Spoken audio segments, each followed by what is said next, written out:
that's why we have to think about what is it we need to do right now to protect that. And I think we as citizens, as humanity, have the opportunity. And that's the most important thing.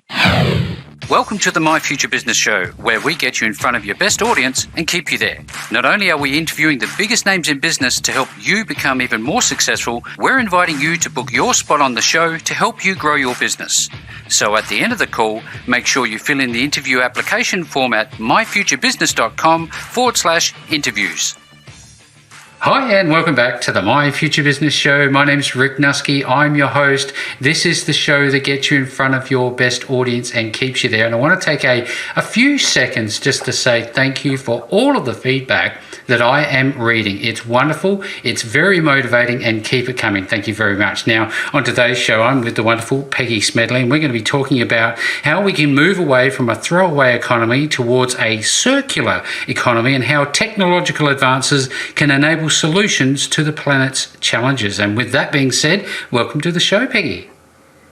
Well, Rick, thank you so much. I'm delighted to be here with you today. It's kind of fun being on the other end of the interview today, so thank you. Oh, absolutely. My pleasure. Now, I know that we have a lot to explore on today's call. I know that you're a tech lover, you're a book author, you're doing some wonderful things in terms of natural resources and ecosystems and innovation and the likes. But what I like to do first, Peggy, is to spend some time learning a little bit more about my guests. So I'm wondering if we can learn where you live. Where's home for you?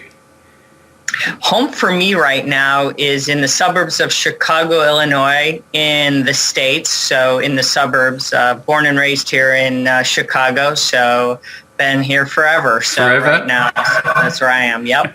So what are the landmarks there that people might be familiar with? You know, for Chicago, some of the great landmarks is, food. You got to love the food, the museum, the art. So that's what's great. But, some of the things we don't love is our winters and our potholes. So some of the construction. So we kind of say we have 5 seasons here, but the food, you can't help but love that kind of stuff. Do you like cooking, or do you like cooking yourself? I have to tell you, I'm pretty spoiled. I have a husband who's an amazing cook. So I am spoiled all the time with amazing food. So I have to say that I'm one of those wives that gets spoiled every night. He cooks me an amazing meal, and I'm pampered that way. We have a rule in our house. He cooks, I clean. So I have a home that I'm a little crazy about. I'm the sous chef. So that's the way it works in our house. Oh, well, there you go. The contract is written and put away to the side. It sounds like harmony to me. Now, I wonder if you mentioned that you're in the suburbs a little bit? Yes. Are you pet lovers? I am a pet lover. I have 2 dogs. I have a Maltese and a Maltipoo. So they're white as snow, and they're with me all the time. And if you follow my radio show, every now and then you'll see my smaller of the 2 dogs, Jax. You'll see him on Instagram. I put him on some of the Instagram photos with me because he's my trick dog. I've trained him to do all kinds of tricks. And so every now and then I'll post a photo of him, and he has his own little following. So people love to watch Jax. My older dog, Max, he's a little bit older now. He's so he doesn't get as many photos. They're both of them on photos, but he's up there in age now. So my Maltese Shih Tzus, when we had them, they've since passed away. I remember them being the ultimate lap dogs. They're fabulous. They're snuggle dogs. So, yes. When you have a dog and you snuggle, and they're warm. And my older one, Max, he's more of a bed hog. So it's kind of at night you can't move them. So I don't know if my husband has room in the bed anymore because the dog takes up the space. So it's the dogs more than my husband. So, it is what it is. It is what it is, absolutely. I wonder if we wind back time a little bit, I always like to talk about this when we were kids. I'm wondering, when you were a kid, what do you remember about growing up where you live? What was one fond memory that you have? Oh, I have to say, this fond memory has been carried over to my life today. My mother, when she was alive, made our Christmas. We didn't have a lot of money growing up, but no matter what we did, my mother saved every penny she had to make sure that we had an amazing Christmas, whether she couldn't get us lots of things, but made Christmas spectacular for us. So whatever that might be, she tried to decorate the house. And so we always said our mother was Christmas crazy. Well, I've inherited that trait, so I'm the Mrs. Claus now. So if you come to our house, I decorate the house as if it was out of a catalog. So inside and out, people love to come to our house because Christmas, I don't have just a house full of, I have cartons and cartons and tubs of decorations. It takes me a couple of days, an entire weekend, to decorate my home. So I've taken that childhood desire to an adult, so I've carried that. That's my memory. And so I'm hoping my 3 children who are now grown adults go, either they'll love it or hate it, from that experience, because I've made it's something of our own. So it's a big memory of mine. I tell you what, festive cheer and spending that, decking the halls with boughs of holly, there's nothing better than the Christmas cheer, and I'm all for it. We do exactly the same thing. Thank you so much for sharing. Now, I wonder, in those earlier years, in our formative years, I like to call them, you talked about your mum. Were there other people that have helped you become the woman that you are today? It's kind of funny because I probably wouldn't be a journalist today or a writer if I didn't have, and probably a lot of times people don't say, I went to private schools growing up. And again, we didn't have a lot of money, but going in schools in Chicago sometimes, where we were, it was just kind of like we went into these schools, and the nuns, were very strict. And at the time, they would tell you, this is what they expected of you. And I had a nun that said, you know what, you just don't have it in you to be a writer. And she said, it's just not going to happen. And it broke my heart. I was like, I'm never going to be a writer. And I remembered that, whether she did that to motivate me or not. And here I am today. I've written 2 books. I write every single day of my life, but it forced me to work harder and to be committed. So I look at that. So in my formative years, it was something that inspired me to not give up. So sometimes when you're told you can't do something, doesn't mean to quit. Sometimes it means to work harder. So I don't know if that's a negative or a positive, but to me, she stuck with me. And then I had a 6th grade teacher that said, you can work really hard. Just focus on what your weaknesses are, make them your strengths. And that's what I did. So there's the dichotomy in my life of 2 teachers, and it really helped. And so I really look at that as changing role models in my life, so don't look at them as negatives, look at them as positive, look at a glass as half full, not half empty. And that can really make a difference in your life. That's some sage advice. What I take away from that, Peggy, is that I guess it would help you to form your own opinions too, wouldn't it? About what you should believe. Oh, absolutely. You make what your world is. Mentors are very, very important. And I believe in that today. I believe we should mentor. And I'm very big on that. And to this very day, I'm very encourage others to be mentors.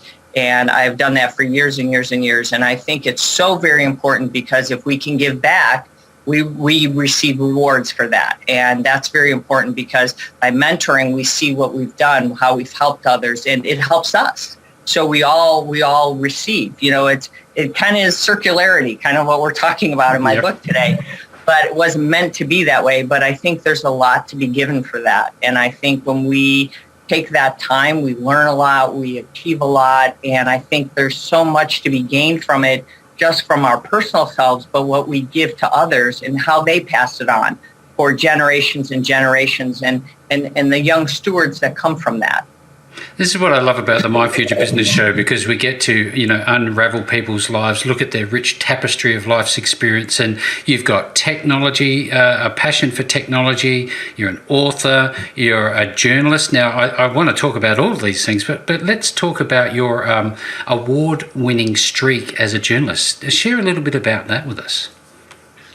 Well, I've won several, and many of them have been it's been a lot of dedication, and you don't ever win an award by yourself.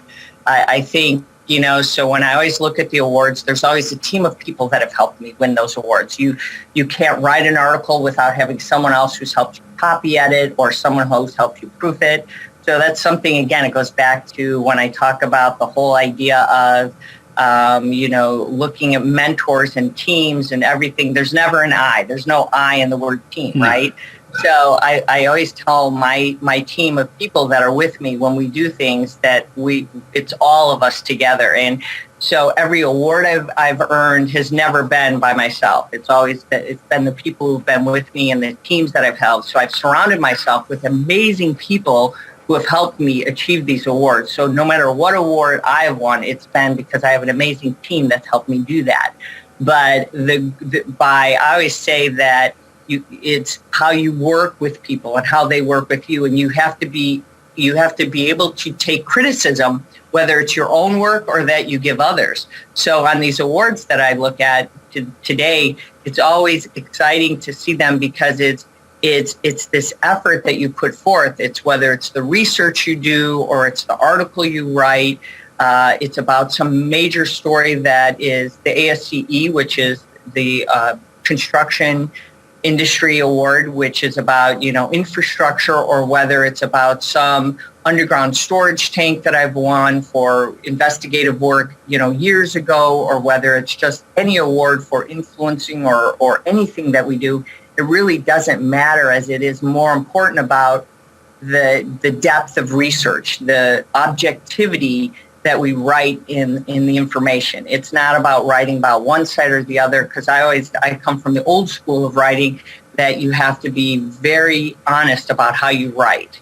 Try to give the most information, and to me, that's the best award-winning work we can do, and it takes a team to do that. Yeah. And that's what I get excited about, the awards we win, because it's a team that's helped me do that. Thank you for sharing. Sorry. Oh, no. That's wonderful. It's exactly what I'm hoping to hear. Thank you very much for sharing. Now, what type of tech do you love? What is your passion?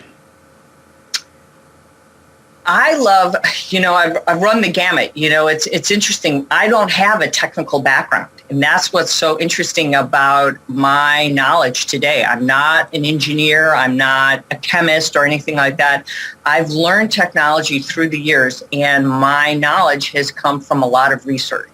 I started from being a newspaper writer to start, and I've come full circle into understanding technology from starting out from covering sports, and then as I started getting into the petroleum industry, and then from petroleum learning about underground storage tanks, and as I started, then I got into manufacturing, and from manufacturing I got into the Internet of Things and AI and learning about 5G and all this technology, and from understanding it and being able, you can't write about technology without being able to understand it and then translate it to make it understandable for someone else to read.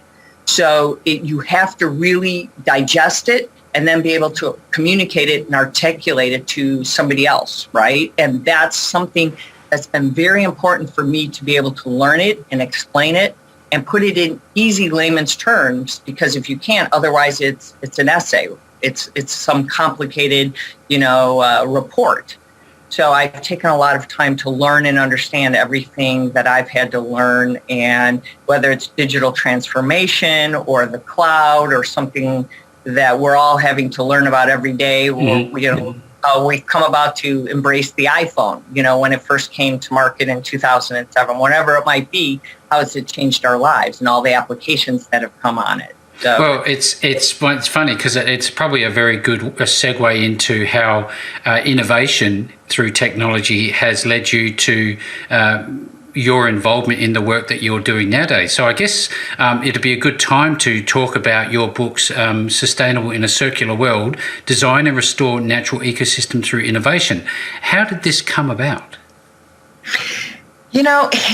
It's kind of an interesting, I guess, what led me to write the book is if you think about what's happened today, it's really hard to grasp. I guess the best way to describe this is the magnitude of the confluence of forces, I think, is the best way of saying this, is that's creating this incredible disruption today.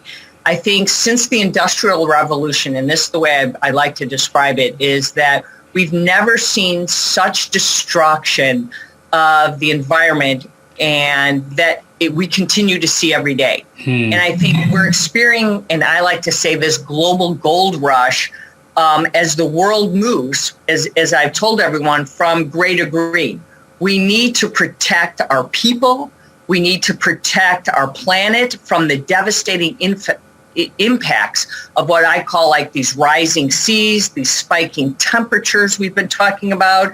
You hear all the time about extreme weather and climate impacts that we hear on all the news, all the times you hear discussion, you hear President Biden talk about it, and the impacts that are actually destroying our environmental, human, social, and economic I guess you could say development worldwide. It's not just here in the United States, or it's a global impact that we all are responsible for.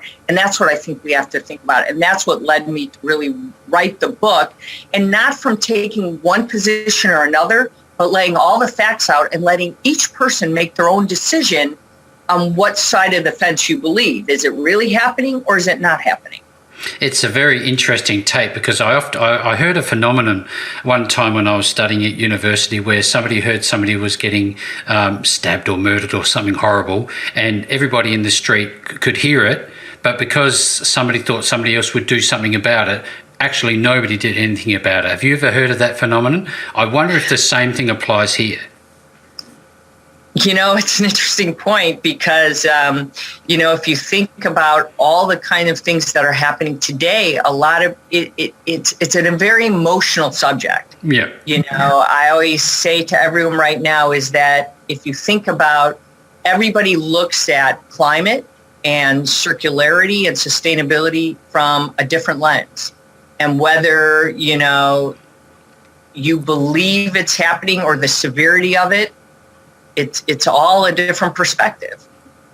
Absolutely. Thank you very much. Now, in terms of going from grey to green, for those who are on the show that are very interested in this, but they don't understand that terminology, what does that actually mean?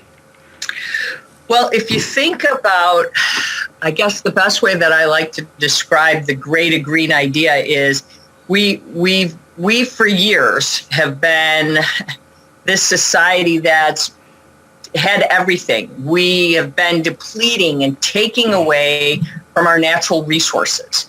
If you think about it, the more companies and individuals, we have been doing things about wanting the latest and greatest. And so we haven't really thought so much about our economy as we've thought more about what we want as we pile up all of these things that we've wanted the latest things. And if you think about, we've amassed everything of stuff. We've piled up all these things in our landfills, one after another. The direction, it's almost like saying our linear economy. We have, it's become this take, make, waste model. And everything we've done for decades, we've thrown everything very linearly into our landfills, and it's been very economically, it's been great, but it's been highly productive for manufacturers. But we didn't realize that the factories have grown since the Industrial Revolution. We've seen great success.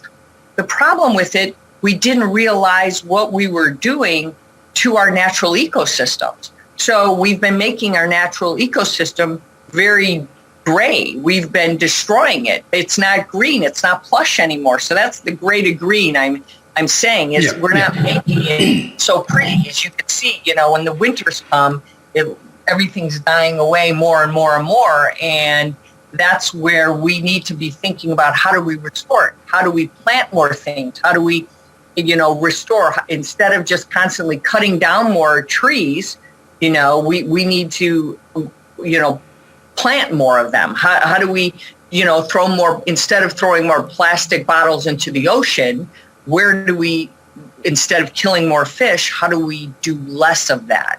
We have to think more about, protecting our oceans.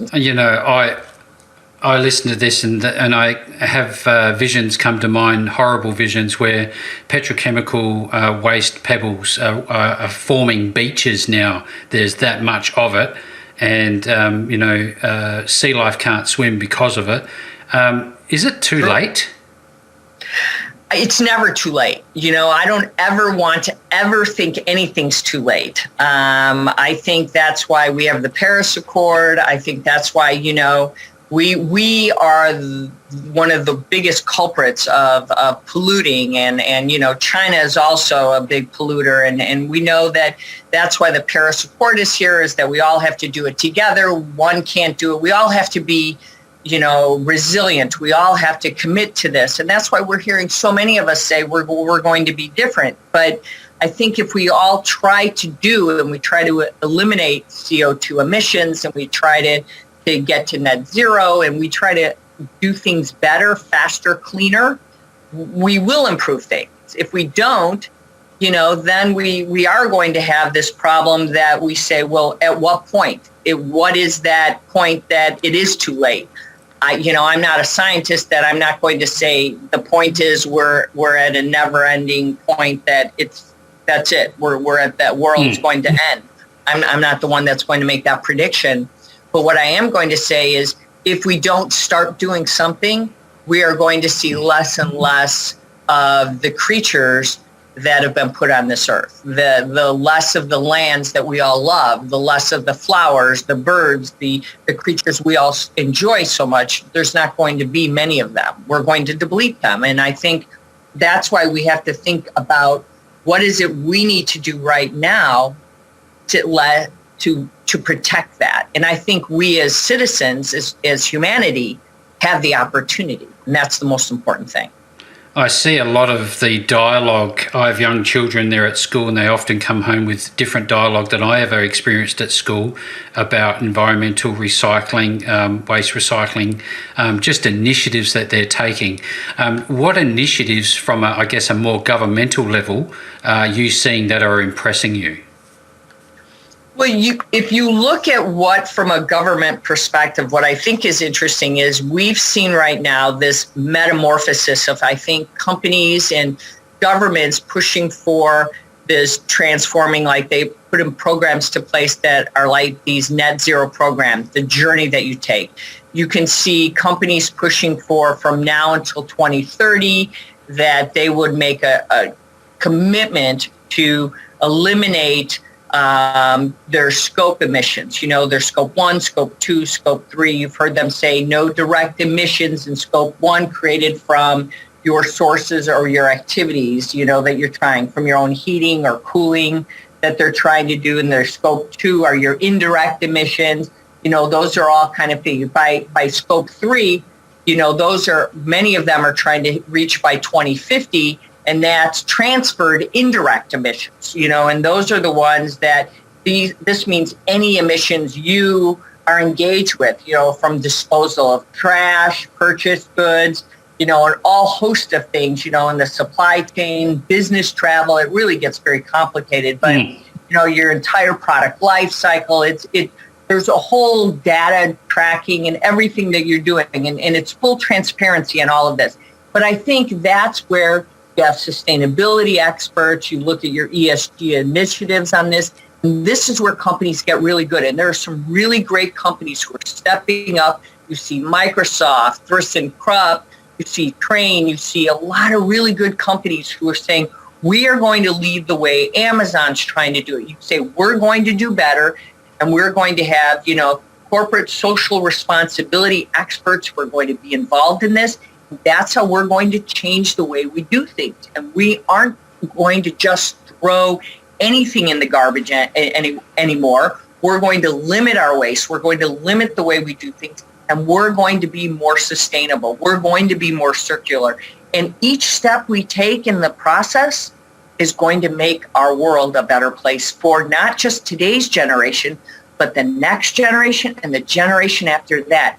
And by doing that, we get better and better. Thank you for sharing. I love this conversation. I remember when I was studying environmental management systems years ago, and one of the things that I can say to you now is that we're still talking, which is a really good thing, but I think we should be doing more acting rather than talking. Are you seeing that there is a momentum shift recently or not? Oh, dramatically. I honestly believe, I think we've been talking about it for so long. My personal opinion is on all of this is we have 5 generations in the workforce today. And I think those 5 generations have looked for the first time in history. And this is what I wrote in the book. And the reason I wrote this in the book is because you and I both know we both can come at something. And you made this point earlier. We can look at something completely differently. 5 generations in the workforce look at things entirely differently. And the reason being that way is we see things differently. And that's the way our generations come into things, our music, our tastes, our like. I've likened our Generation Z that we look at. We have these Generation Z, we have millennials, and we have baby boomers, we have traditionalists. They're all in the workforce right now, right? And if you look at Generation Z, they're socially engaged. They can't even imagine not having an iPhone in their hand. I mean, they just can't imagine it. But at that same time, they want to make change happen.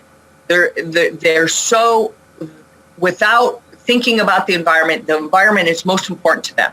Baby boomers, on the other hand, come in at a completely different perspective where I don't know if I believe the environment is really that much is in those desire needs. They don't quite believe it quite as much as Generation Z does. Now, millennials, they're a little bit more in the middle saying, I do think we have to do something. We need to do it quicker and it's more important. So the view is different. The urgency is different. But if you would just get everyone in the room and let them listen and hear each other, now the talk has changed. So the urgency about how do we go about it has changed. That's where the dialogue now has changed. Whereas before we were all coming at it, different work people, different times. Now we've all come together and we're all like, well, how do we tackle it? That's why it's changed. And that's what's made this time in history so incredibly unique and exciting. And that's why things are happening. And that's why we're seeing the change. And that's why I think we're, again, I use the expression, moving the needle, because people are listening to each other, unlike before. Maybe in some ways, we're taken to the streets in a whole different way. But, as the expression is, we are at least listening to each other. I'll give you an example. This is maybe the best way. Consider the invention of the telephone. The invention of the telephone was invented in 1876. How long do you think it took? It actually took for landlines to reach saturation in the homes. No idea. It took literally about a century. An iPhone, the iPhone alone, smartphones, it took 40% penetration in less than 10 years. Wow. Just think of that. And that just shows you the difference of where we've come. Now, it's technology, we get that. But that little, app, there's an app for that concept, has changed our lives. But now we then have COVID. Now we have people looking at screens 24/7. Now that's changed our lives even more. And look what's happened to digital transformation in 1 year on things we never imagined that we could do business. What's happened in just 1 year, how we've changed the way we do medical, health, retail. In 1 year, our lives have completely changed. So now imagine what we can do to change our life and our ecosystems to redo things differently. It's going to change again. This is just wonderful. I've loved this call, Peggy. This is such a deep topic. I know this for a fact. There's a lot of emotion behind it. There's a lot of passion. There's lots of people doing great work. Now, just share with us a couple of things. First of all, about your show. I'd love to learn a bit more about that. But also, when people want to get their hands on your book, where are they going to go? They can get the book on Amazon, of course. Amazon has it, and you can get it on our website, of course, at, I always have to look myself, right, at sustainablecircularworld.com. Fantastic. Now, in terms of your show, what are people going to find when they listen to you? On the PeggySmedleyShow.com, I talk about technology every week at 12 Central, Illinois, Central Times in U.S. time. And I talk all about technology. I talk about sustainability. I talk about the Internet of Things. I'm talking about the things that are really most important to what we're needing to focus on today that I think will change our world and help us just to understand the things that are impacting our lives today. But how do we help, again, STEM and next generation, and just where do we put all this technology together? This is very important work that you are doing. You're on a very important mission. It's a credit to you, and I wish you all the very best for getting more and more results and gaining that momentum that we so desperately need globally. And definitely make sure to go check out Peggy's show. I'll be making sure that the links back to sustainablecircularworld.com are available as your podcast show. And with all that being said, Peggy, thank you so very much for joining me on the My Future Business Show today. Rick, thank you so much. I've really enjoyed this conversation. You'll have to come join me on mine. Thanks for joining us today. If you enjoyed the call, then make sure to subscribe, leave a comment, share us with your friends, and book your spot on the show at myfuturebusiness.com/interviews. And if you're looking for solutions that will help grow your business, then visit myfuturebusiness.com/shop.